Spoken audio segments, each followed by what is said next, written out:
Life Management Science Labs would like to acknowledge that we live and produce this podcast on the traditional lands of the Wurundjeri people.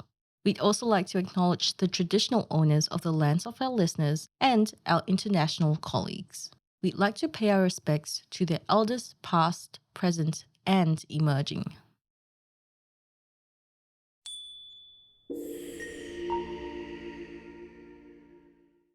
Hello, everyone, and welcome to Aging Less, the Longevity Science Insights podcast produced by LMSL, the Life Management Science Labs.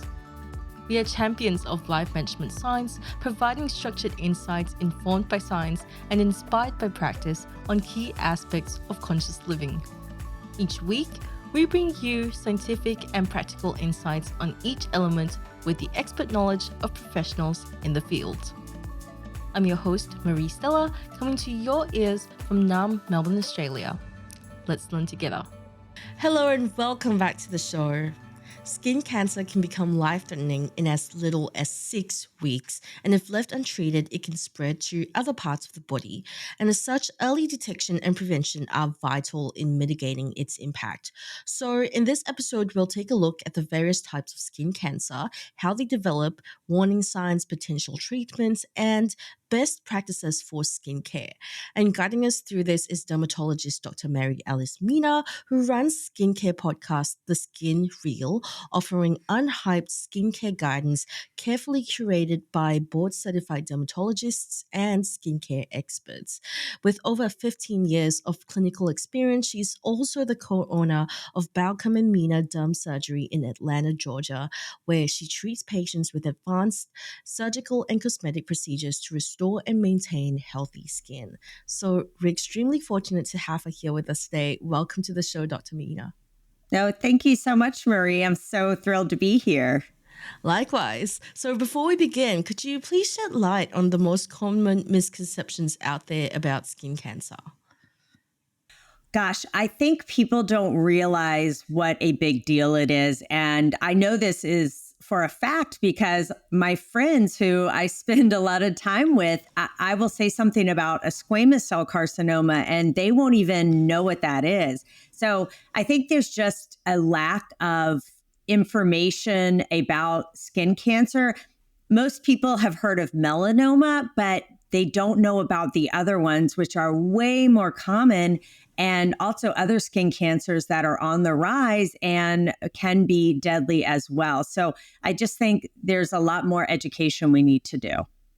Yeah, I'd say that's probably where I'm at as well. So I'm extremely fortunate to be able to learn from you during this episode. And that actually serves as a great preface for our topic for today as well.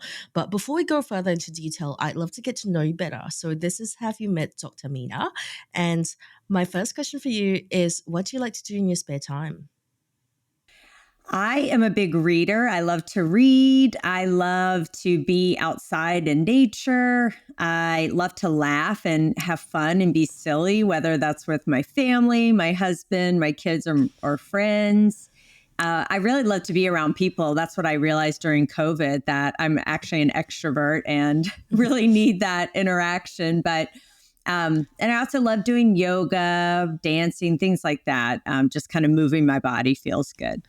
Yeah, it sounds like you're a very active person, and laughter is also always the best policy. I love to laugh, whether I'm at work or just as long as it's the right time and place. But I think it's always good to have a laugh at work anyway, or in semi-serious situations. Sometimes it's okay.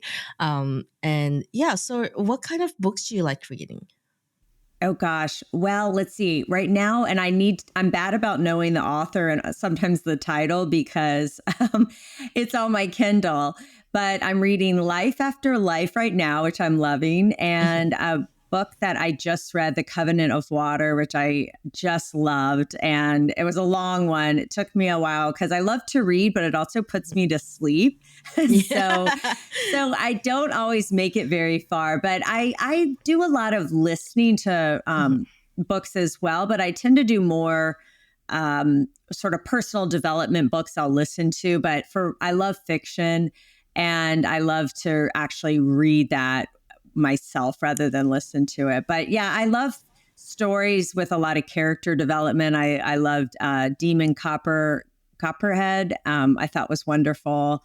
Mhm. Um, a Little Life, just these like books that are rich with characters and the struggles they're going through and their lives. I really love that. So, from the two books that you just shared, what lessons have you learned so far? Gosh, well, I would say Demon Copperhead, you just realize how blessed we are just with simple things in life, or I at least I can speak for myself, right? How blessed I am Mhm. when you see the life that other people struggle with. And the time period he was growing up was about the time I was growing up, and just how very different our lives Mhm. are. And you just think, how can someone actually make it in this world Mhm. when they seem to have all these things stacked against them? But they do, and they can, and they can rise above that. And so I just find that message, even if you think, and maybe you are going through something really hard, really difficult, there are always people out there going through more and struggling. And it also is just a reminder, you don't know what people are going through. You may Mhm. see them on social media or see them with a very superficial relationship. You have no idea what could be going on inside. You have no idea what kind of childhood they had or how they grew up. And it's just amazing what some people go through and how they can still just thrive and have these amazing lives. So I think that resilience would be something I've learned. Yeah, for sure. I feel like there are two directions you could take it in when hearing about these kinds of stories, which is either to feel guilt that you're so stressed about everything going on in your life when it's actually pretty okay, or you can take it down a path where you you have a different perspective. You have a change in perspective, and you you find the gratitude for what you do have in your life. And sometimes it's, the duality of it. Sometimes you feel both at the same time, but it's important to like always remember to try and lean into the second part, which is the gratitude part of it. So I love that you shared that. And apart from that, you mentioned that you like going outdoors. So what kind of outdoor scapes do you like going to? Is like forest or beach or? Not the beach. um, no, I'm more of a, I would say like mountain, or I don't Mhm. love being hot. And Mhm. I am very, very diligent with my sun protection. Mhm. So I can't say I don't love the beach. Like, yes, it's relaxing, hearing the ocean, the water. My family grew up sailing. But if I had a choice, I tend to prefer, actually, what I really love is sort of like being outdoors, but in like urban environments and exploring cities and the Mhm. parks within cities Yeah. and the nature that's there, or just what's around you. So it's not always like I'm going camping and hiking, right? Like Yeah. there's nature all around us if we just like leave our house. But even if it's just sitting on my porch, I joke that that's my favorite room in the house, just sitting on my front porch. It's a little bit secluded, Mhm. and I can kind of see what's going on, but people can't really see me. And I find that just really peaceful. And I would say that's probably one of my favorite, is just being out there or taking a walk in my neighborhood. And, so it doesn't have to be like a far getaway, but of course I love snow and skiing. I don't get a lot of that in Georgia, so I have to travel there to do Yeah. that. Yeah, tell me about it. I mean, like we do have a mountain here that you can see snow. It's in like a month out of the year or something like that. Yeah. But I've got to travel like 4 or 5 hours out, and even then, I've heard that it's nothing compared to Canadian snow Oh, or wow. New Yeah. Zealand snow. So, yeah, but it's still nice. I love the snow, and also, very rare. Very very rare opinion that you have as well. I don't like going to the beach, and I despise the heat so much. I actually prefer going to the beach during winter because Yes, me too. right? There's less people there.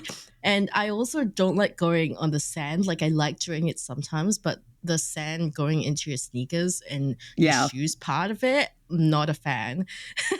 Yeah, I hear you. And that's probably a little difficult living in Australia, which Australia is beautiful. I went and did a rotation in medical school and I loved it. I mean, beautiful country and the people were so friendly. And so that was a lot of fun exploring. So, yeah, I know a lot of people in the US, they go to Florida and I just can't take the humidity. Yeah, same. I always hear people going like, especially from here, because the most popular destination nearby for like a vacation is Bali, and I can't like I love Bali so much. Like, don't get me wrong, I love the food there. I love all of the landscapes and stuff, and the islands are beautiful, but the humidity is it just it, it's not something that I enjoy as much, for sure. Oh yeah, like when you feel like your makeup is melting, my hair can't handle it. It's a lot. Yeah. And it also like puts you off from wearing sunscreen. Like it feels a lot worse adding on sunscreen on top of the like thickness of the air as well. Well, um and I find I don't want to go out as much, even where I live in Atlanta, Georgia, in the absolute worst of the summer, like July and August. I don't even want to leave my house because it is so stifling yeah. hot. So I find I don't really get to go out as much in this, which you would think, but it's summer. But I'll take like a crisp fall day, any day. Yeah, I hear you.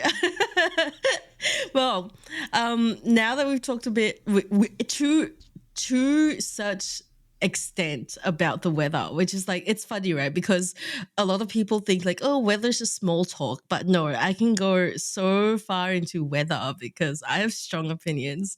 But anyway, so I wanted to ask you also, if you had someone that you look up to, either in your professional life or your personal life. Gosh, I would say so many people I look up to. Sort of an easy answer would be my parents, just how they raised me. Now, as a parent myself, I have a lot more respect and admiration for the challenges that are raising a family and trying to instill values that you believe in. And I just think it's hard to be a parent nowadays. It just seems like it gets harder and harder. So I do have a lot of respect for my parents. I believe in God, so I believe in something above me, and that helps guide my life. And I just have a lot of mentors in the field of medicine and dermatology.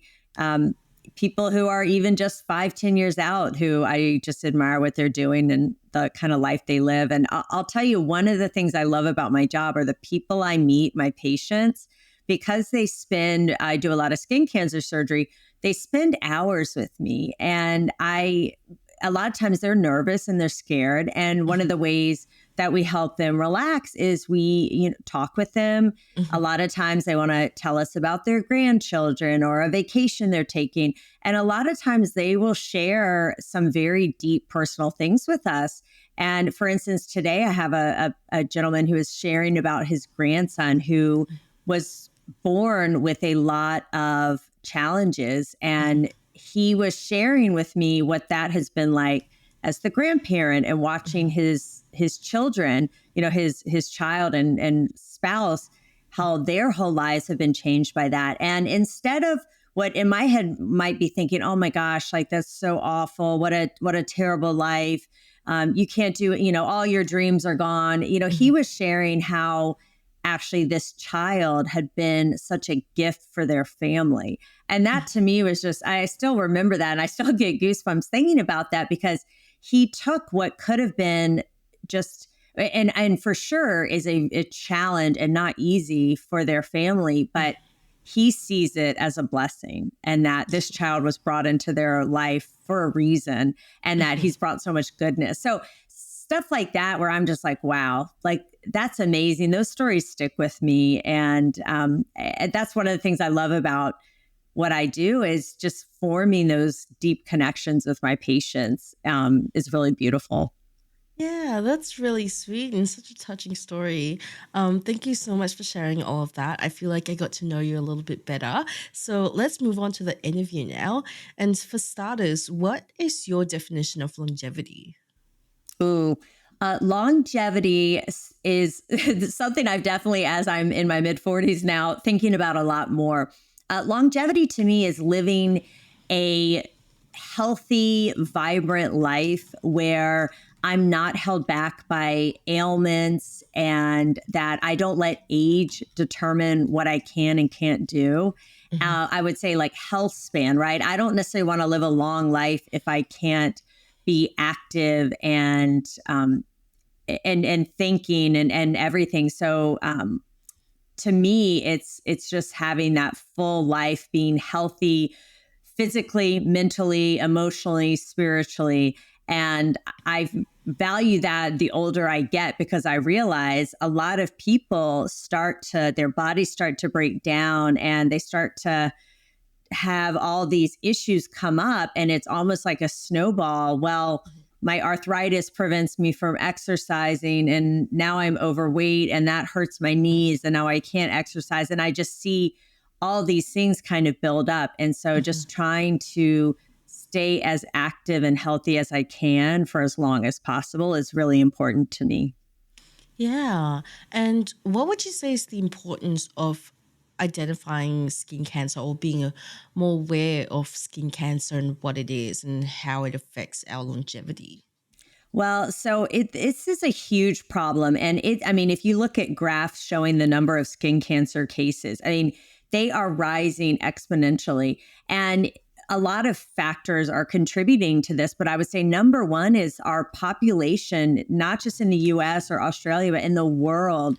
Our population is rising tremendously. So, we're going to, right now, I don't know the exact percentages, but the people who are going to be 80 plus in even just a few years is incredible. And in my kids' generation, right? Like they're going to be living 100 plus. So people are living longer and longer. And the issue with skin cancer is that they occur from mostly cumulative sun damage. And so that's why we tend to see these in people 50 plus, and especially 70s, 80s, 90s. And so if we're living longer, we have all this many more years to develop these, and then need to treat them. And so we also are spending more time outdoors, and where people take a lot of vacations. And so there's more chance for us to have sun exposure. The ozone depletion, that could be another reason for why, like, Australia has really high incidences of skin cancer. So all of this is a recipe for disaster if we don't get the word out that skin cancer is more than just a little nuisance or inconvenience, and that we need to take it seriously. And we also need to really focus on prevention. Right. And how would you describe the importance of starting um, later rather than never at all? Well, it's what is the saying, the best time to plant a tree was 20 years ago, but the next best time is now. So, yes, ideally you would be practicing sun protection as a 5-year-old and 10-year-old or 20-year-old. But I tell my patients, even in their 60s and 70s, like, it's never too late. And you may be 70, but you could easily live to be 95. So that's 25 more years. So it does add up. And if you're outdoors golfing every day or spending a lot of time outdoors, it's important. So sun protection, you're never too late to start. And people get more sun than they realize. Even if you're sitting in an office all day, if you're near a window, you can get UVA rays through the window. Your commute, here in the US, people have long commutes. Some people do. And a lot of times you're coming to work when the sun's rising and you're leaving when the sun's setting. And if you might be in the sun's line of pathway and just feel that sun beating down on you, and you do that every day for 20 years, 40 years, it's going to add up. So it's never too late. And I think another problem we have is there's this whole like community of people like sunscreen deniers, or people who are saying sunscreen causes skin cancer. And that actually is really, really harmful. I hate to hear that message being put out there. And I even know people who refuse to put sunscreen on their children, and then I see them burned, and it really breaks my heart. So we need to do a better job with alerting people that sunscreen is safe, and that it's important to wear it. Yeah. And what are the different types of skin cancer?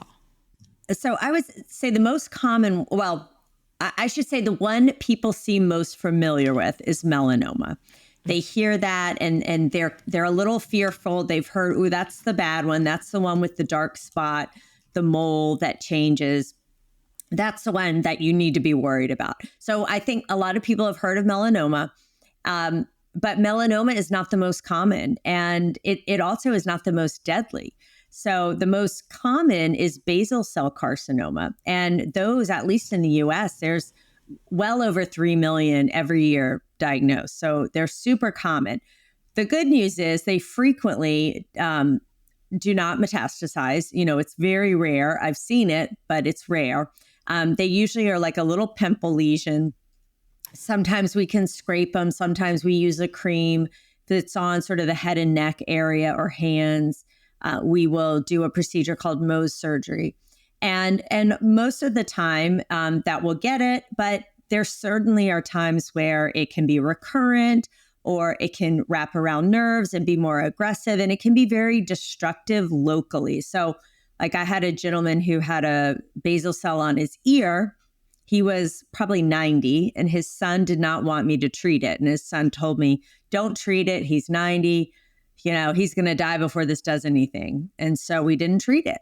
And then he came to see me about 3 years later, and it was bigger. And now it was leaving now he had a sore, and he would have blood on his pillow every day, and it would start to smell. And it was just constantly had to have a bandage on. And now his son again told me, "Don't treat it. He's not, you know, he's going to die before this does anything to him." And then I think about 2 more years, he came back even worse. Now it's really destroying his ear. And at this point, there's nothing I could do to really cure him of it. All I could do was sort of do palliative treatment to remove as much as I could with as simple a procedure as possible without taking his ear off, knowing it was still in there. It was going to come back, but he just wanted it to stop bleeding, smelling, and stop having this open sore on his ear. So that's kind of what basal cells will do. People will say, "Well, what if I do nothing?" Well, if you do nothing, it's just going to get bigger and bigger. It could destroy whatever it's around. If that's your eye, your nose, your ear, that's going to be a lot more problematic than if it's your arm.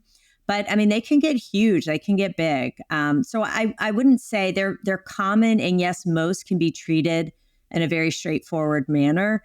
But again, to neglect it, to not do anything about it, it can cause problems. And then I also see people they get fatigued, where they're like, "Oh my gosh, another basal cell I have to go in and have treated." So even though they won't necessarily or frequently do not affect your overall lifespan, that it can just be a drag and just have fatigue coming in, having to be cut on, having to put a cream on for 6 weeks, having to do all these things. It's not fun. And if you're having these in your 30s, imagine what you're going to be doing in your 50s, 60s, 70s, 80s, right? So that's why prevention early on is so key. So basal cell is the most common. Squamous cell carcinoma is the second most common type. And sometimes people hear squamous cell and they'll say, "Oh yeah, my cousin had throat squamous cell," and so it's just important for anyone listening, like squamous cell just describes a cell in the skin. You can have squamous cells of your throat. You can have it of your lungs. You can have it of your bladder. You can have squamous cells anywhere in the body. So what I'm talking about right now are cutaneous or skin squamous cell carcinomas. And these are the second most common. I think in the US, it's just under about 2 million. So they're pretty common. And like basal cells, the majority can be treated with either creams or scraping or surgery. But there is a subset of squamous cell carcinomas that can travel to lymph nodes and that can metastasize or spread. And most people don't know this, but squamous cell carcinomas kill twice as many people in the US as melanomas. So everyone knows about melanomas and they're worried about melanoma, but the reality is squamous cells actually have a higher mortality rate than melanoma. So I think we need to do a better job alerting people to that this isn't just, another skin cancer, no big deal, nothing to worry about. And again, it's a fine line, right? I don't want people to be worried about every squamous cell, but there is a subset. And it seems that as people are living longer, especially people who are immunosuppressed, that they have a higher chance of getting these more deadly squamous cells that can kill them. Yeah. So, what are the early indicators of this particular skin cancer? So for basal cell carcinomas and squamous cell carcinomas, the most common thing I see is that people will get a new spot. Basal cells, people tend to think it's a pimple. It can be kind of pink and shiny and not really scary looking. But one thing they'll say is it just didn't heal. I have this sore on the tip of my nose and it just never healed. Or they'll say, well, I was washing my face and all of a sudden I'm noticing I have blood on my towel.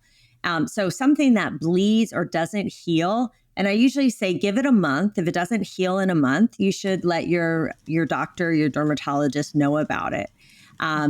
So those are squamous cells tend to be more wart-like. So, and they can be tender. So if you notice a kind of scaly, warty lesion and it might hurt, that's sort of a tip off. Again, it could bleed. And a lot of times, the majority of the time, these are typically caused from the sun. And so they'll be in areas where there's sun. So areas like for men, top of the ears, if they have short hair, the scalp, if you have thin hair, nose, eye, lips, hands, top of your arms. Those are common areas that we see squamous cells and basal cells. And then melanomas are typically dark spots. So what we would call a mole. So we usually do the ABCDEs. I don't know if you all do that in Australia, but you look for a mole that is asymmetric.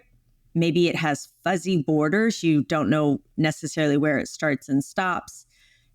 C is for color variation. So I'll tell people I don't mind if it's dark, but I want it to be uniformly dark. I don't want it to be dark in this corner and then light in this corner and red over here. And then D is diameter. So anything bigger than a pencil eraser, I want to look at a little more closely. And then E is for evolving. Anything that's changing. Sometimes, and this is where it gets kind of scary for me, sometimes a mole will look fine to me, but if the patient says this is new or it's done something different, they've noticed something different, or their body's telling them something's different about this spot, I'll take it out and biopsy it just to confirm nothing bad. And sometimes they're right, it is a melanoma. So those are the main things to distinguish between basal and squamous cell and melanomas. Yeah, and this is really interesting because I do always hear people talking about like a weird mole and needing to get it checked out, but people are less frequently concerned by what seems to be a wart or what seems to be a pimple. And I don't know, there could be various factors going into it, right? Like maybe squamous cell doesn't sound as it's not as easy to pronounce as melanoma, or it's not as ear catching or something like that. I don't know. Or maybe like everyone has warts, but everyone has moles too. But it is a bit more odd to have a changing mole with various colors in it, I suppose. And maybe the warts are they just look like regular warts.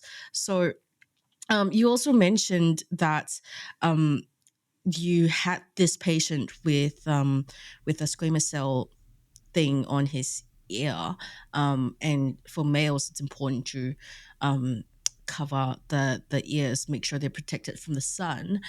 So, what are the important areas generally to make sure that we get covered, especially the ones that we don't tend to do? Yeah. So I recommend wearing sunscreen every day because at least where I live, the weather can be cloudy in the morning and then sunny in the afternoon on your drive home, or you go for run some errands. So I also think it's just important to get in the habit of putting sunscreen on. And I also use sunscreen as my moisturizer. So I keep it by my toothbrush. I don't debate whether I'm going to brush my teeth in the morning. I don't debate whether I'm going to take my multivitamin. So I just have it there. And that's just what I do. I wash my face, I put on my sunscreen, brush my teeth, do all of that. So where I usually put sunscreen on is where I have exposed skin. So for me, going to work, I work inside, I wear scrubs. I mostly just do my face, my neck, and my upper chest area. And I do that every day. If it's summertime and I'm wearing short sleeves, then I will put it on my upper arms. I think one area that's hard to wear sunscreen are the tops of your hands. And especially if you're driving, they are getting a lot of sun. So I find that's a hard area because we wash our hands so much.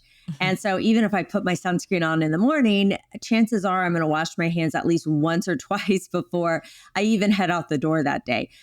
So sometimes it's helpful to keep sunscreen in your purse or your jacket. I wouldn't recommend leaving it in your car.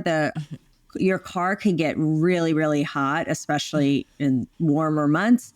And then it can deactivate the ingredients and make it not as effective. So, I used to think, I'll just leave it in my car. And you do that a few times and you see how it just separates out and you don't want to put it on.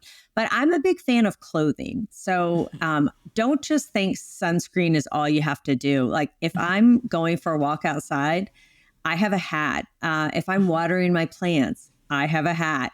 If I'm doing anything where I might be outside, literally more than a couple minutes, I have a hat.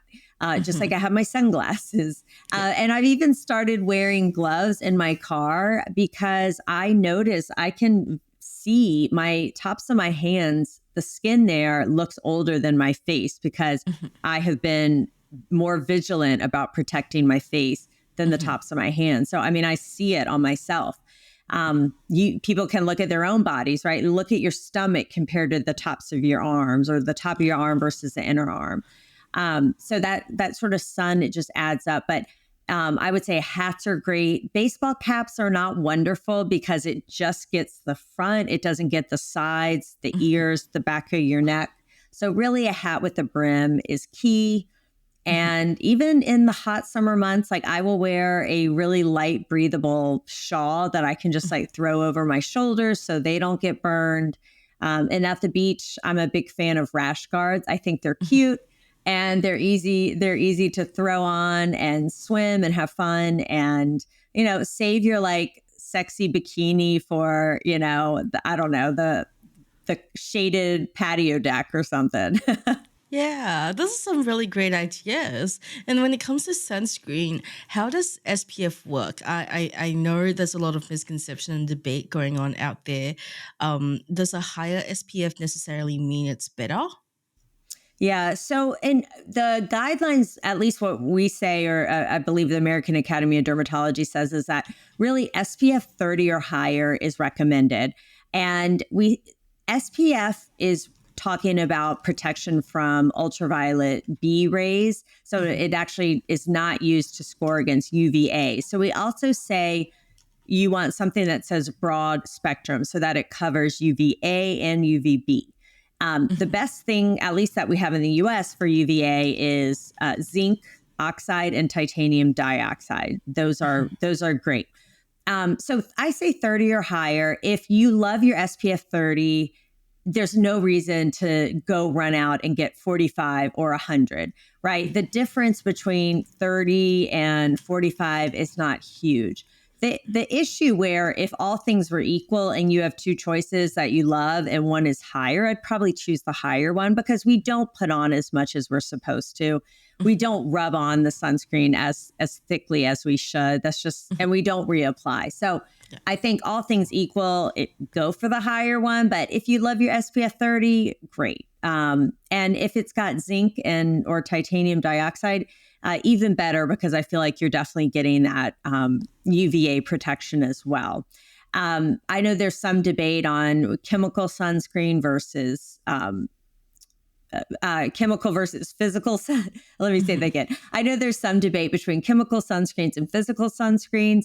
The chemical sunscreens, some people are worried about can cause cancer or be endocrine disruptors. And there have been 0 studies in humans when sunscreen is used appropriately that show this. These studies, they've been done in rats where the rats were eating it. They were eating like ridiculous volumes of sunscreen that no one, I think they say you'd have to wear sunscreen for 200 plus years to anywhere get close to the levels. So, but we do have studies showing that the chemical sunscreens, the chemicals in the sunscreens are absorbed in our skin and they were found in the bloodstream.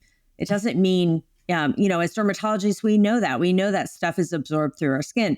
And it's not showing any causation or showing that anything bad happened. It is just showing it was absorbed. So if that worries you, then stick with a physical blocker. And that's usually what we recommend for children, especially babies, because they have such a, their surface ratio to body weight is so much higher that we do recommend physical blockers for them. So if that does worry you, stick with a zinc or titanium, which is great as well. But I also would just let people know, don't be afraid of chemical sunscreens.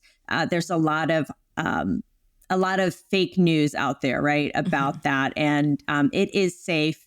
So don't let some of these like studies worry you. Yeah. And when it comes to application amount, as you mentioned, we don't tend to use as much sunscreen as we should. So what is the appropriate amount for that?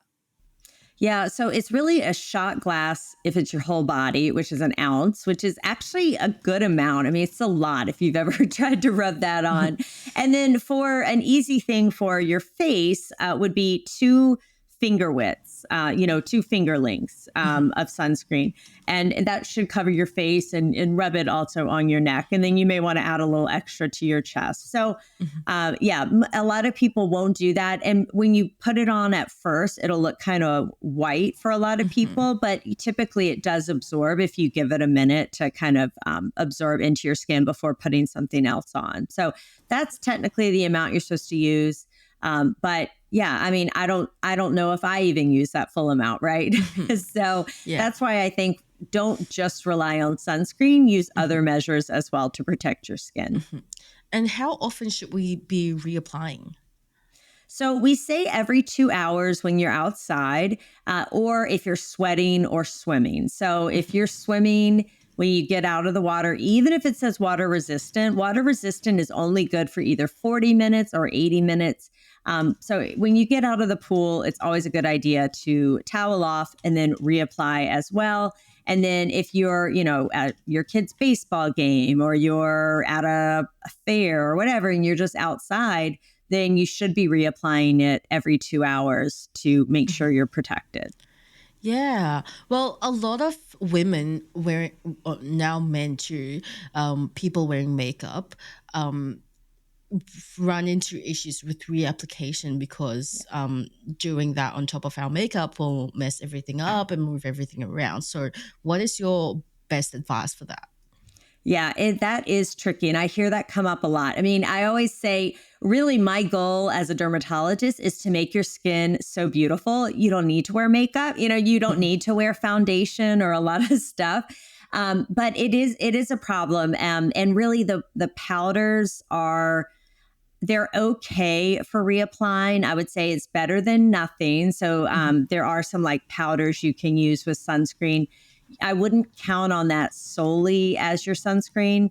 But again, this is why I also am a big fan of hats, because even if I'm not wearing like foundation or makeup, if it's hot and sticky out, the last thing anyone wants to do is put more sunscreen on their face and feel even stickier. So that's why I really rely on my hat, because I get it. It's not always fun to reapply. But if you are at the beach, if you feel the sun beating down on you like you're a rotisserie chicken, you got to reapply, right? Like you can't not reapply.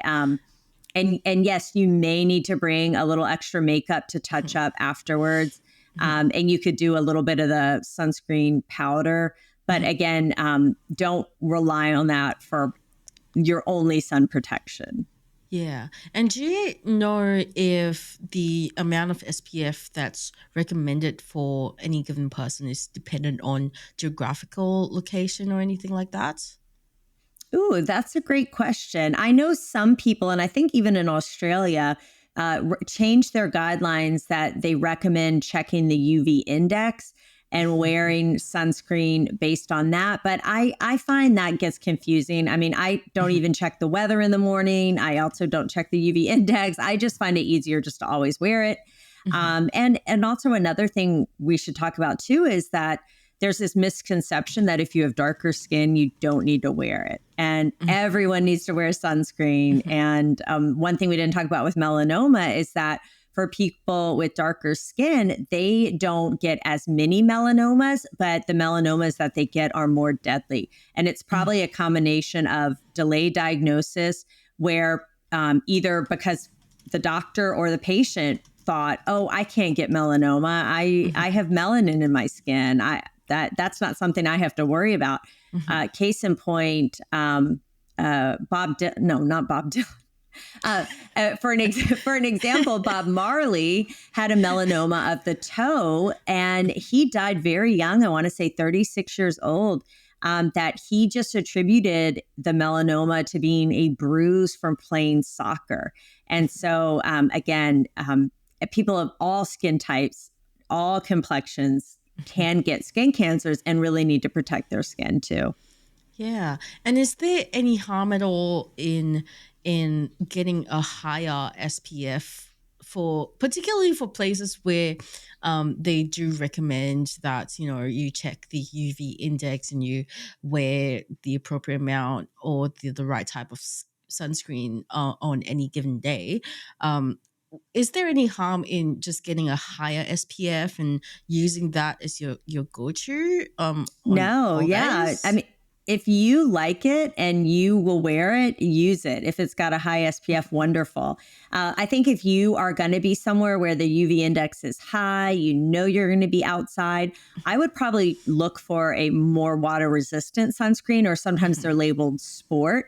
I find that those are more water resistant. If you're sweating, less likely to get in your eye, which can burn. And so if I know I'm going to be out at the beach or outside for long periods of time, I will use more of a water resistant sport type of sunscreen, because I do find I don't sweat it off quite as easily. And so that helps as well. But yeah, no harm in using higher. I just don't want people to think, oh, I got to throw away all my SPF 30s because it's not good enough. One thing not to count on, though, is sunscreen just in your makeup.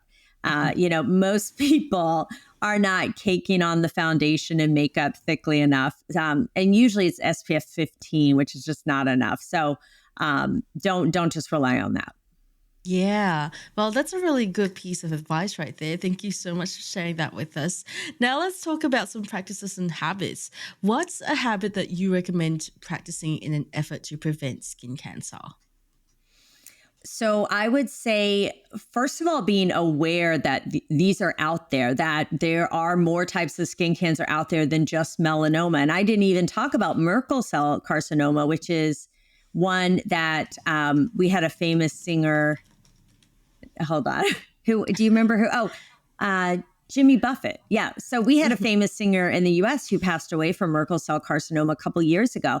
And I just actually realized a woman who used to be our realtor passed away from Merkel cell very quickly. So this is a cancer that's now popping up on people's radar a little bit more because of these public figures who have had it and passed away. But Merkel cell carcinoma is one that, if you look at the graphs, I mean, it is rising exponentially, and we're not 100% sure why, but we really know it's due to it's very sun derived. And we're seeing it a lot, especially in men and older people if they're immunosuppressed. And unfortunately, by the time they are diagnosed, they come on very quickly. Unlike other skin cancers, which tend to be a little more slow growing, these can grow very, very rapidly. And unfortunately, a lot of times, by the time they even have that initial biopsy, it's already spread. So, I would say just being educated and not fearful and not scared and not afraid to ever leave your house, but to educate yourself on that there are skin cancers out there and that they do require treatment, a lot of times surgery, sometimes even more. But I would say some good resources would be the Skin Cancer Foundation or the American Academy of Dermatology. They have great information out there. Trust dermatologists, trust medical doctors to help you with this, not TikTok influencers or Instagram, right? Really go to the source, educate yourself. Learn or understand that sunscreen does not cause cancer. Sunscreen actually prevents cancer. And the beautiful thing about skin cancer is that so much of it is preventable. If 90% of these skin cancers are caused from UV radiation from the sun, we can take proactive steps to minimize that and to keep ourselves healthier. The problem is when you're in your teen years or your 20s or even 30s, you're not really worried about what life's going to look like in your 70s, 80s, 90s. But what I every day hear from my older patients is that they wish they had known. They wish they knew that they shouldn't put baby oil on and sit with aluminum foil on their roof and try to, get deeply tanned and bronzed, right? So now we know. And so I think just understanding that a lot of this is preventable, but you've got to not tan. You've got to protect your skin from the sun.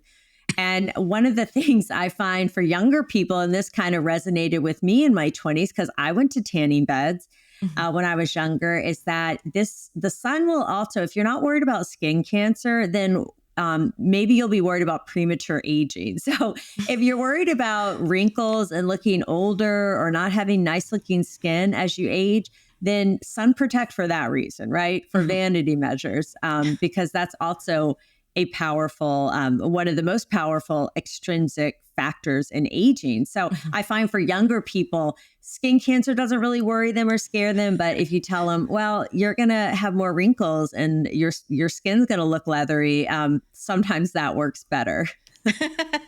Yes, I have to admit, guilty as charged. I am definitely one of those people. Well, I was too. I mean, I'm laughing because I remember that I was in my 20s and I was in my early 20s and someone asked me how old I was and they couldn't believe I was 23. They were like, "Oh, I thought you were 29." And I was like, "Oh my gosh, like I am not almost 30." But it was because I was getting little lines around my eyes because I was going to tanning beds. So that was a wake-up call to me to like, okay, I'm not meant. I mean, that's another thing. We need to embrace whatever color skin you're born with. That's what you're meant to be, and not to try to be a different color, especially when it can be harmful. So just realizing like, I'm just never going to have beautiful bronze skin. That is just not in the cards for me. And I just have to accept it. Yeah, every skin color is beautiful, and I think it's just best to embrace it anyway. So that's really good information that you've given us. But also the other thing is when picking sunscreens or skincare products in general, there's now some labels with like dermatology approved. How accurate are these labels? What should we be aware of? What are these based on?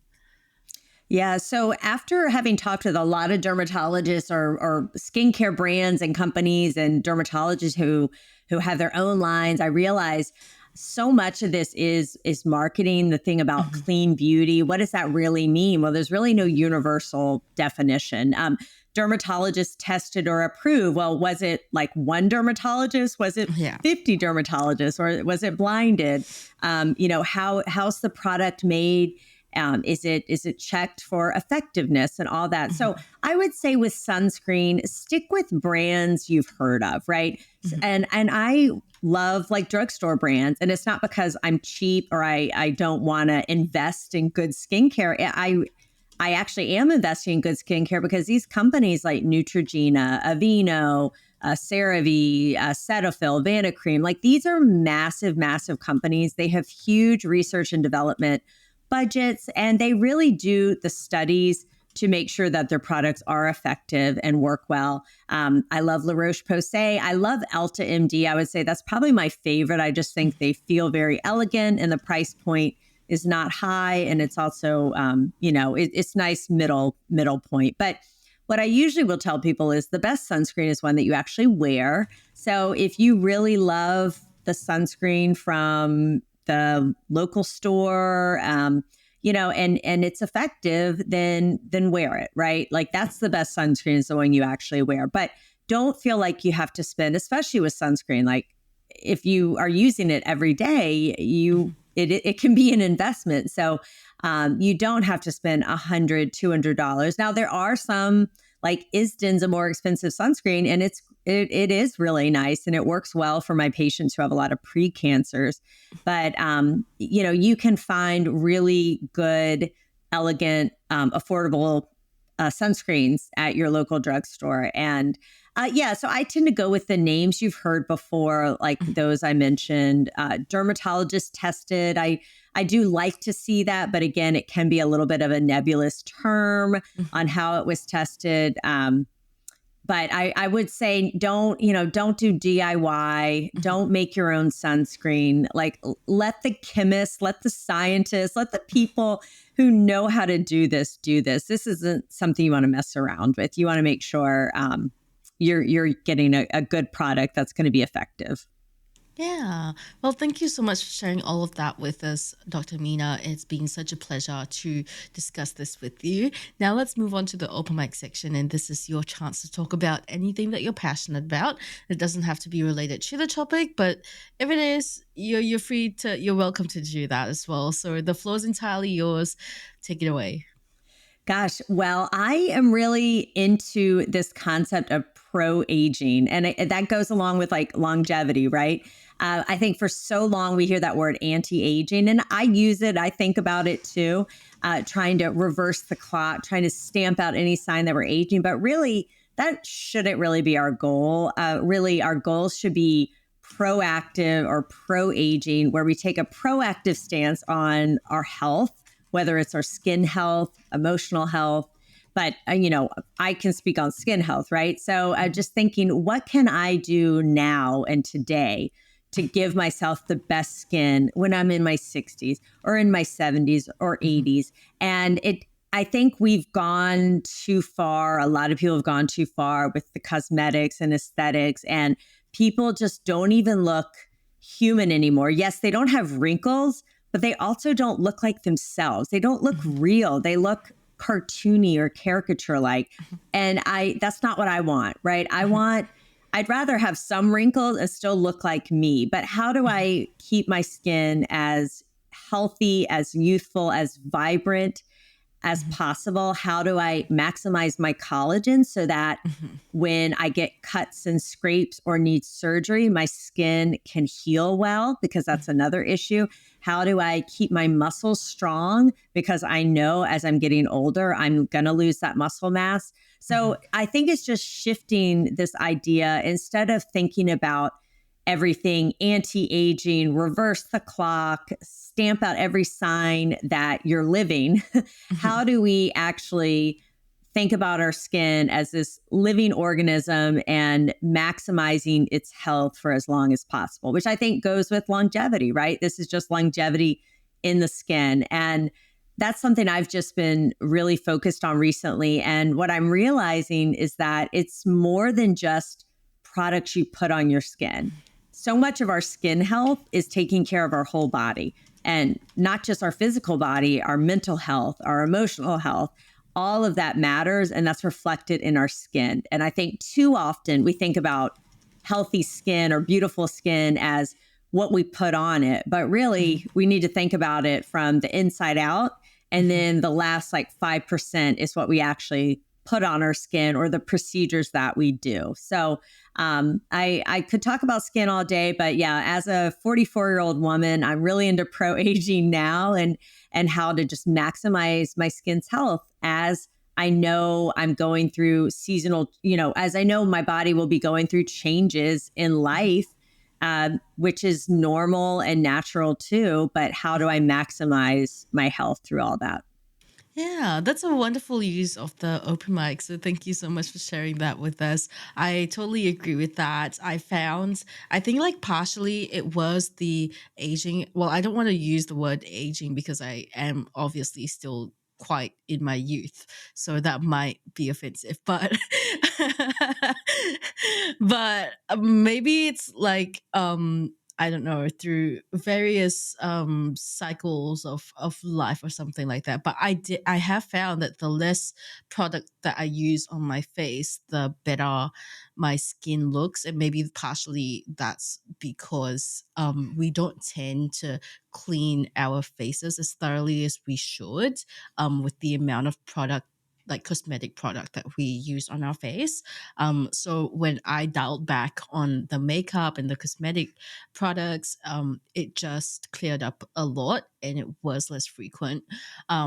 So yeah, I think that's a great way to go about it. I think, because from how there was like the era of beauty influencers taking over the world and everybody was wearing full face makeup and that was kind of the norm, and we don't actually need to be looking like that. Like these influencers are looking like that because they are putting on makeup for that's suitable for the camera and for lights and stuff like that. We don't actually have to do it everyday life.